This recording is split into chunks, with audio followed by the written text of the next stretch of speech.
Hello दोस्तों, तो आज हम लोग जानेंगे एक कंडक्टर के बारे में कि कंडक्टर इलेक्ट्रिकल सर्किट में क्या यूज होता है और इसका इलेक्ट्रिकल सर्किट में कैसे उपयोग करते हैं।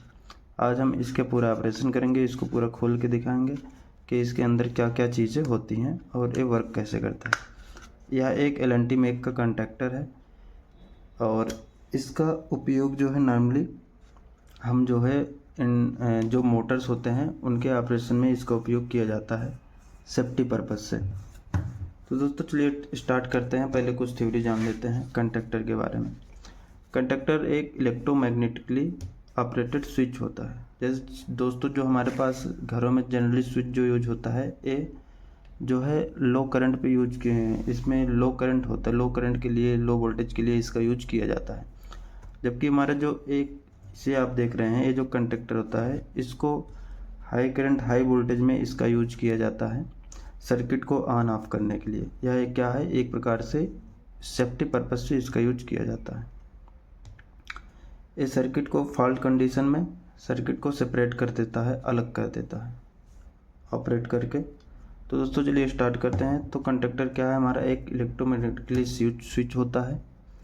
इसका यूज सेफ्टी पर्पस से मोटर, इंडस्ट्रियल मोटर में किया जाता है। इसका use high power motor industries में किया जाता है। कंडक्टर के पार्ट्स क्या क्या होते हैं, तो दोस्तों कंडक्टर्स के पार्ट्स के बारे में हम लोग जानते हैं। कंडक्टर्स में मेन पार्ट्स होता है कॉइल और दूसरा कॉन्टैक्ट। इसमें कॉइल होती हैं और कॉन्टैक्ट होता है और ऊपर का फ्रेम होता है।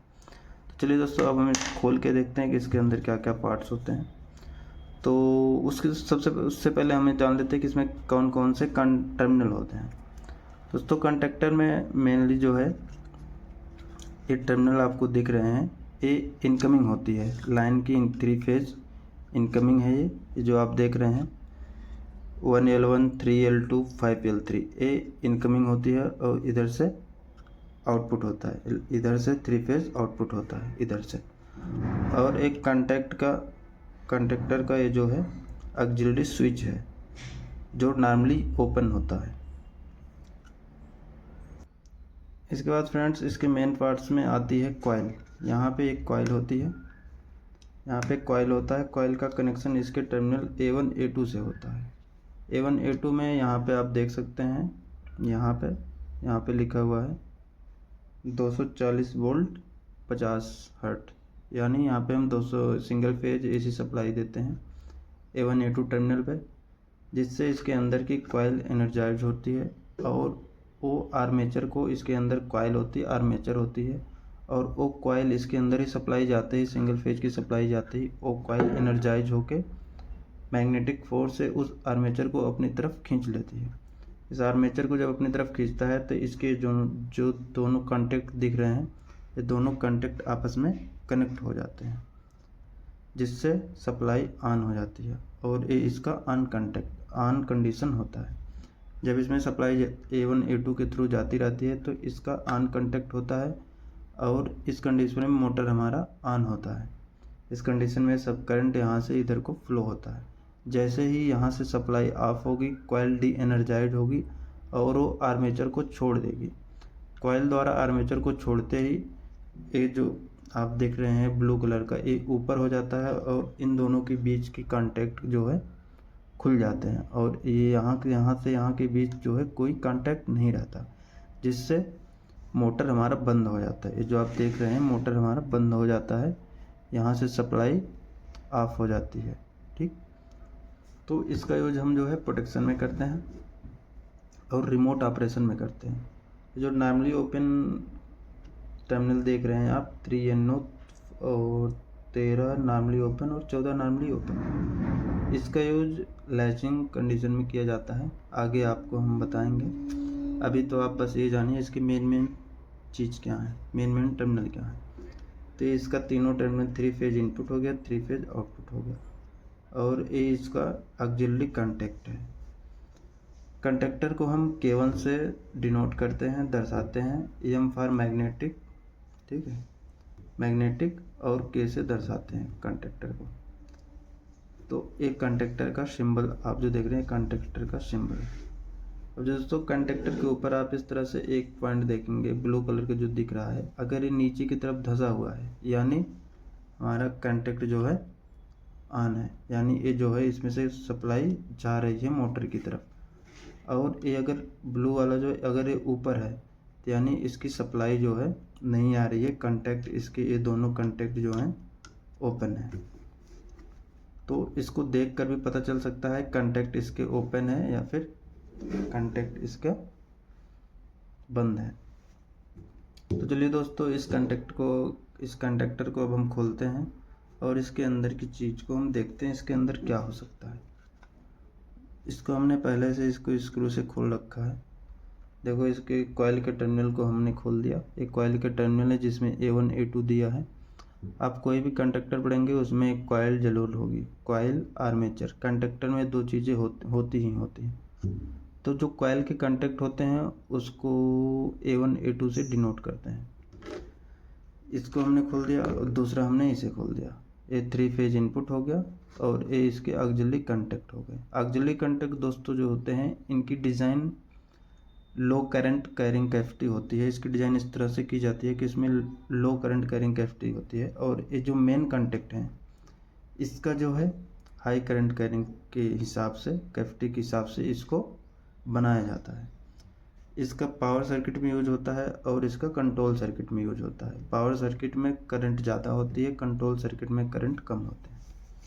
दोस्तों इसको हम साइड कर देते हैं। अब हम देखते हैं इसको भी अंदर खोलते हैं। जैसा कि हमने आपको बताया कि हम पूरे कंडक्टर का ऑपरेशन करेंगे। इसको खोल के देखेंगे कि इसके अंदर चीज़ें क्या क्या होती हैं।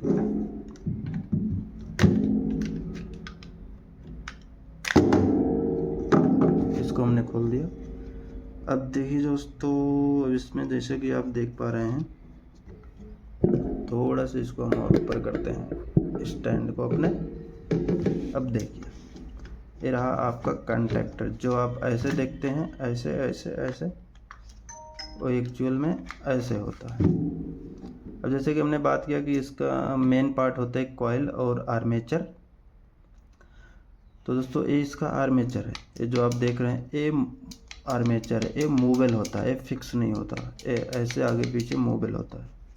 और ये जो आप देख रहे हैं ये इसकी कॉइल है, ये भी इसी तरह बना हुआ है, लेकिन इसमें देख ही रहे हैं ऐसे हल्का सा अगर देखेंगे तो यहाँ से आपको दिख पा रहा है ये एक कॉइल है। इसके 3 जो दिख रहे हैं इसके बीच में जो है इसमें कॉइल इसके चारों तरफ लपेटी गई है, ठीक है। और इसके कनेक्शन को हम देख लेते हैं। यहाँ से भी इसके सप्लाई का ऑप्शन है, इसके कॉइल का सप्लाई का ऑप्शन इधर से भी है और इधर से भी कॉइल को हम सप्लाई दे के कॉइल को एनर्जाइज कर सकते हैं। तो ये तो हो गया दोस्तों कंडक्टर के कॉइल वाला पार्ट।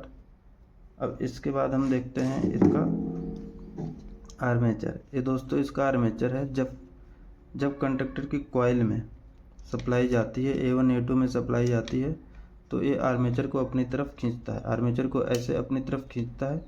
ऐसे खींचने से इसमें एक कंटैक्ट बने हुए हैं, ये देखो इसमें कंटैक्ट है। ये ऐसे ऐसे ऐसे देखो, ऐसे जैसे नीचे जा रहा है तो ये दोनों कंटैक्ट इधर जो तीनों आ रहे हैं, इन तीनों को ऊपर रहने पे इन तीनों को इससे डिस्कनेक्ट कर दे रहा है। इधर दिख नहीं रहा होगा आपको, ये देखो ऐसे करके दिखा, ये देखो इसको ओपन कर दिया। अब नीचे लेंगे तो दोनों कंटैक्ट को, इन तीनों कंटैक्ट आपस में कनेक्ट हो जाएंगे। तो दोस्तों ये इसको कनेक्ट और डिस्कनेक्ट करता है, ये इसका आर्मेचर है। और ये जो बाहर से दिख रहा था, ये इसमें जो है ये वाली बटन दिख रही थी, इससे आप दबा के चेक कर सकते हैं इसको। तो दोस्तों ये है कंडक्टर का इंटरनल संरचना, आंतरिक संरचना इसकी कैसी होती है, इसको आपने देख लिया।